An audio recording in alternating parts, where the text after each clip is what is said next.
Sveiki, aš esu trenerė Irena Čeilutkė, dirbu čia Lietuvos vaikų jaunimo centre neformalaus ugdymo pedagogė, pagrinde dirbu su vaikais, bet taip pat ir su suaugusiais, o čia fone galite matyti sinchroninio plaukimo arba pas mus taip vadinama meninio plaukimo grupė, su kuria taip pat dirbu.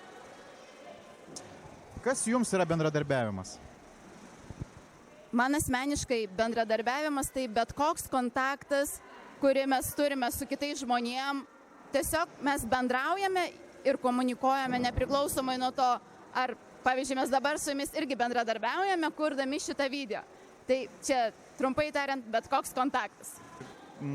Kaip tas bendradarbiavimas pasireiškia su vaikais ir kiek jisai svarbus yra patiems vaikam, arba galbūt jūsų srityje, kai jūs dirbate kaip specialistė su vaikais, kaip tas bendradarbiavimas, ar kažkaip iškyla kažkur, kažkas vyksta su juo? Sinchroninis plaukimas, meninis plaukimas, tai vėlgi daug visokiausių sugebėjimų kombinacija. Tai plaukimas, tai taip pat gimnastika, nes vaikas privalo būti lankstus, tai taip pat ištvermės ugdymas, vėlgi čia jėgos pratimų labai daug būna. Ir kas be ko, ateina vaikas, kuris, sakykime, jisai pats už save žino, kokios yra jo galimybės. Taip, jisai žino, kad jisai yra lankstus, jisai yra stiprus, jisai ten yra ištvermingas. Bet kai mes darome kažkokį komandinį pasirodymą, vėlgi tas vaikas turi žinot, gerai, aš negaliu būti pirmas, pavyzdžiui, eiliai, nes jeigu pasižiūrėkim, kartais mes kažką darome ir yra eilės, yra tam tikros kombinacijos, iškilimai, tai vaikas turi žinot, aš šito nepadarau, manęs čia nepastato kaip pirmą asmenį dėl to, kad, ten, pavyzdžiui, aš nesišypsau. Ir tada gaunasi taip, kad bendraujam, kalbamės apie tai, tu turi paugdyti savo šypseną veidę. Tu turi paugdyti savo artistiškumą. Ir vėlgi, kartais šitos sprendimus palieku vaikams, grinai, kad jie patys sugebėtų iškomunikuoti, kas yra negerai. Kas negerai yra jų grupiai, kas jiems nepatinka, kodėl, pavyzdžiui, jie susiskirsto ir atsistoja taip, o ne kitaip. Ir dažnai būna atvejai, kad ateina vaikai jau daug metų susidraugavę, lankantis ir ateina naujokas ir tada tam naujokui gan sudėtinga pritapti. Nes, čia draugė nori su draugė daryti, ten, tiesiog nenori. Ir tada jau pedagogų užduotis yra sukeisti jos vietom, paaiškinti, kodėl taip vyksta.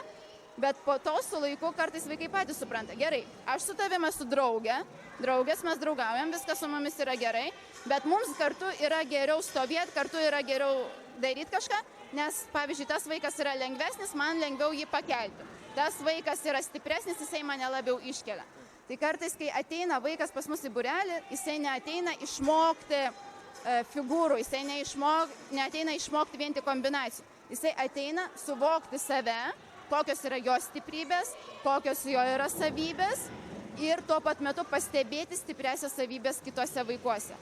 Sugebėti pasakyti, taip, aš žinau, kad čia aš esu geriausia, leiskit man tai padaryti, arba pasakyti, ne, man tas neišeina, ar aš galiu daryti kažką kito. Jo, tai kiek supratau, pagrindinis dalykas yra aiškiai išsakyti savo lūkesčius kiekvienai pusiai ir tada komunikuoti procese, ar tie lūkesčiai kiekvieno yra pilnai įgyvendinami. Ir jeigu kažkas ne taip, koreguoti. O dar sakykite, vis dėlto įdomu būtų taip iš kitos pusės pažiūrėti, kadangi kaip ir sinchroniškas plaukimas ir toliau.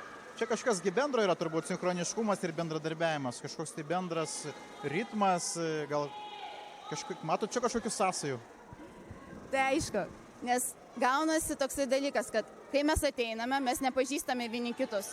Mes nežinome kito žmogaus tipo, mes kartais nesuprantame, dėl ko tas žmogus kažkaip elgiasi. O kai pradedam bendrauti tarpusai, mes žinome, kad pavyzdžiui šitam žmogui reikia daugiau laiko prisipratinti prie scenos. Nes vėlgi, sinchroninis plaukimas tai pasirodymas prieš kitus žmonės. Automatiškai mes turime nebijoti išeiti į sceną. Na ir kas gaunasi? Vienas stovės, toksai susigūžęs, nežinosi, kas su juo darosi. Taip. Ir tu tada jau mokini kitus vaikus. Palaikykit, nepradėkit apie tai, kodėl tu čia toksai surūgęs ar dar kažkas. Tiesiog jau mokomės to palaikymo, supratimo.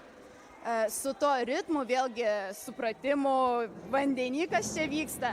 Tai vėlgi darbas. Mes bandome, kalbamės, bendraujame kartu, mes bandome įsivažiuoti tą vieną ritmą per skaičiavimą, mes bandome įsivažiuoti tą vieną ritmą per laiko apribojimą. Čia vėlgi savotiškas toksai metodas pedagogams, kad kai mes apribojame laiką, duodame vaikams laisvę per tą laiką būtent sukurti kažką kartu, tai vėlgi jie jau yra priversti atleisti tos tokius čia mano nuomonė, aš noriu, kad tai būtų, bet jau pradeda ieškoti. Gerai, mes turime užduotį, mes turime bendrą tikslą, galbūt aš šitoj vietoj turiu nusileisti, galbūt šitoj vietoj aš turiu gerų pasiūlymų, bet turiu išgirsti ir kitus pasiūlymus. Būtent per tai mes ir mokomės. Jo, labai įdomu. Tai kaip supratau, gana yra svarbi pedagogo užduotis įtraukti jaunus žmonės, juos skatinant, kažkaip drąsinant. Ir sykiu mokant tokio kolektyvinio darbo per bendrą tikslą, ar ne? Tai gal kažkokių turite daugiau rekomendacijų arba įdomių pavyzdžių iš savo praktikos, kaip galėtų kitų sričių specialistai, pedagogai, tėvai, mokytojai skatinti tą bendradarbiavimą su vaikais, kaip galbūt juos uždegti, kaip įtraukti, gal kažkokių yra bendrų metodų, kaip jums atrodo? Manau, kad labai dažnai žmonės painioja bendradarbiavimą su komandiniu darbu. Ir mes kaip pedagogai dažniausiai stengiamės, tai suburkim komandą, dirbkime dabar visi vieningai, komandiškai ir maždaug tu turi ten nusileisti, o tu visą laiką būni pirmas, tai tu būk paskutinis šiandien. Mes bandome diriguoti tais vaikais.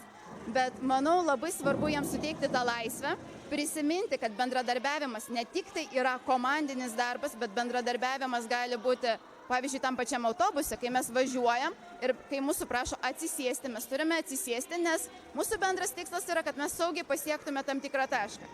Ir mes tai turime prisiminti. Tai mano patarimas būtų tiesiog vaikams priminti apie tai, kad čia jų atsakomybė, kad jeigu jie nori pasiekti kažkokį tikslą, jie kai ateina bendrauti su kitu žmogum, jie turi tiesiog pagelbėti iš savo pusės. Tai dar bendradarbiavimą aš apibrėžčiau kaip pagalba kitam žmogui. Tiesiog palengvinimas kitam žmogui darbo. Tai lygiai taip pat, kad kai mokinam vaikus kažką, tai sakom, susitvarkyk po savęs. Tai irgi savotiškas bendradarbiavimas. Tai nereiškia, kad vaikas turi būtinai paimti pats, bet pavyzdžiui, jie gali susitarti. Susitarimo reikalų, kas bus atsakingas už tvarką, kas nuneš kažką, pasidalins darbu. Ir vėlgi, vienas dalykas – skatinti vaikus savarankiškai kažką daryti, priimti sprendimus. Tada kitas niuansas – būtent kartu kurti kažką ir taip pat skirstytis atsakomybę. Nebijoti tos atsakomybės, suteikti vaikui atsakomybę. Nes kartais mes esam linkę, padarysim greičiau, padarysim kažką už vaiką, apsaugosim vaiką. Labai stengiamės, kad vaikas nesusižeistų, bet jeigu jisai bus tokiam burbulė saugumo, jisai niekada neišmoks. Ir lygiai taip pat su bendravimu, kad kai mes negalime išmokti bendrauti su kitu žmogum, jeigu mes nepadarysim klaidų tokių, kad įžeisim ir nesuprasim, kodėl mes įžeidėm tą žmogų. Mums atrodys, kad tai yra normalu. Kitam vaikui tai bus įžeidimas. Vėlgi, čia pedagogo darbas arba tėvų darbas išaiškinti tos skirtumus tarp skirtingų asmenybių. Jeigu man kažkas yra normalu, kitam tai gali būti įžeidimas. Jeigu kitas pajokavo, tai galbūt man tai buvo nemalonu. Tiesiog kartais reikia tokius skirtumus irgi aiškinti. Labai įdomu. Taip jūsų beklausant susidėlioja tokia paradoksali įžvalga, kad bendradarbiavimas tai yra individualių tikslų siekimas veikiant bendrai. Ir jeigu kažkas iš ties neturi individualaus tikslo ir tiesiog aukoja save vardant bendro darbo, tai yra absurdas kažkoks. Ir tai tarsi kaip žmogaus slopinimas. O kada jisai tikrai žino, ko jis nori, pats savo, ir mato, kad kitas jam gali padėti, o tas jam, iš to ir gimsta tas tikrasis bendradarbiavimas. Iš tikrųjų taip, nes bendradarbiavimas pagal mane yra pati tokia sudėtingiausia kompetencija. Nes jeigu tu nesuvoki pats savęs, tu nežinai, kokie yra tavo poreikiai, tu nežinai, kokie yra tavo norai, kaip tu gali iškomunikuoti kitam. Ir dėl to tas ir atsiranda sudėtingumas. O dar kaip atsiranda visokie tokie pasąmoniniai dalykai, kai tu bendrauji su žmogum ir tu jo nemėgsti ir tu negali paaiškinti dėl ko. O tau kaip vaikui, turiu omeny, nes mes kaip suaugę turim didesnį pasirinkimą. Mes nenorime bendrauti su to žmogum, mes tiesiog nebendraujam. Mes nenorime eiti į tą darbą, mes pakeičiam darbą. Vaikas vėlgi jisai yra, jisai priklauso nuo tėvų, jisai priklauso nuo pedagogų, jisai neturi tos pasirinkimo tokios didelės laisvės. Ir padėti vaikui suprasti, kad normalu yra nemėgti kažko. Tai yra normalu, kiekvienas žmogus gali nemėgti. Taip pat normalu yra, kad tavęs kažkas nemėgsta ir tu tikrai neturi pasiaukoti dėl to, kad kažkam būtų gerai. Tai va, čia ir yra tas toksai bendradarbiavimo auksinis viduriukas. Kaip supratau, iš esmės toks raktinis žodis tai turbūt yra sąmoningumas. Taip. Ir per tą didesnį sąmoningumą atsiranda suvokimas, kaip savo aplinką, save suderinti ir pasiekti to maksimalaus rezultato. Ir kartais galbūt tai bus komandinis darbas, kartais individualus, bet viso to raktažodis bendras tai yra toks sąmoningumas. Tikrai taip.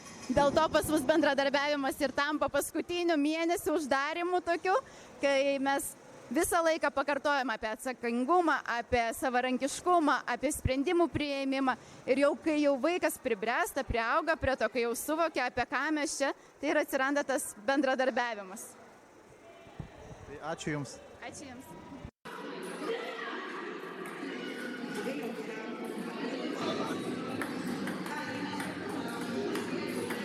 Aš esu Jūratė Vaznelienė, Lietuvos vaikų ir jaunimo centro stalo teniso būrelio vadovė.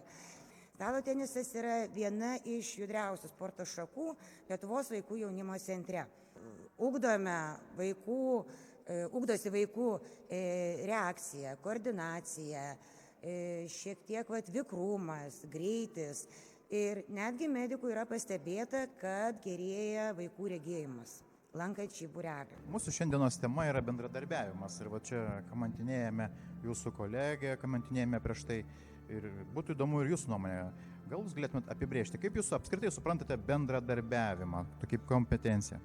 Bendradarbiavimas tai kaip yra? Tai yra paprasčiausia bendravimas plus veikla. Labai yra aktualu ugdyti bendravimą ir bendradarbiavimą dvejetų žaidime.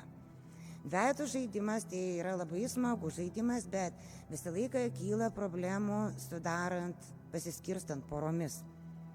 Nes visi nori žaisti su savo draugu arba su stipriausiu komandos draugu. Ir tie šiek tiek silpnesni vaikai visą laiką kaip ir nukenčia, nes niekas nenori su jais žaisti. Tai va tas savanoriškumo toksai principas ne visada pasiteisina, tai tenka kitą kartą griebtis ir burtų traukimo.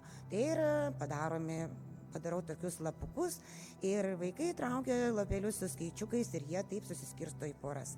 Kaip Jūs manote, ar galima būtų išskirti kažkokius tai specialius būdus, kaip tą dar ugdyti, ar tai jau žaidimas kažkaip savaime, tiesiog pats žaidimas, procesas lemia, kad vaikai išmoksta to bendradarbiavimo, ar Jūs vis dėlto turite kažkokių savo dar papildomų gudrybių ar kažkokių metodų, kaip Jūs tą bendradarbiavimą skatinate arba mokote jo vaikus? Ne, tai vis tiek pradedam turbūt ugdyti nuo bendravimo. Pirmiausia, tai yra bendravimas, o tada jau su laiku atsiranda ir tas bendradarbiavimas, kuris, sakau, yra aktualesnis yra vyresnių amžiaus vaikų grupėse negu mažesnių. Nes mažiukai vaikai, jie gali būti draugiški, bet jiems, pavyzdžiui, netgi ir tas dvejetų žaidimas nepavyksta, nes ten šiek tiek yra kitokios taisyklės. Jie nori tik tai laimėti, kovoti už save ir, kol kas dar neišeina mums taip bendradarbiauti su mažesniais ugdytiniais, negu kad su vyresniais vaikais. Man taip ir kilo mintis iš to, ko Jūs kalbėjote, kad likti sportas, tai jisai numato tokį dalyką, kad skatinti ir laimėti, individualizmą, tokį pergalę. O kita vertus, likti mes ir norėtume, kad vaikai bendradarbiautų, bet šitie du dalykai liktai kertasi. Virš 20 turbūt metų vykdomos stalo teniso šeimų varžybos, labai smagios su arbatėlėmis, su muštinukais, sausainukais. Ateina vaikai, tėveliai, mamytės, močiutės, atsiveda savo anūkėlius ir tikrai yra smagus renginys ir vaikai žaidžia su vaikais, tėveliai su tėveliais. Ir po to vėlgi žaidžiamas būtent bendradarbiavimo tas žaidimas dvejetas.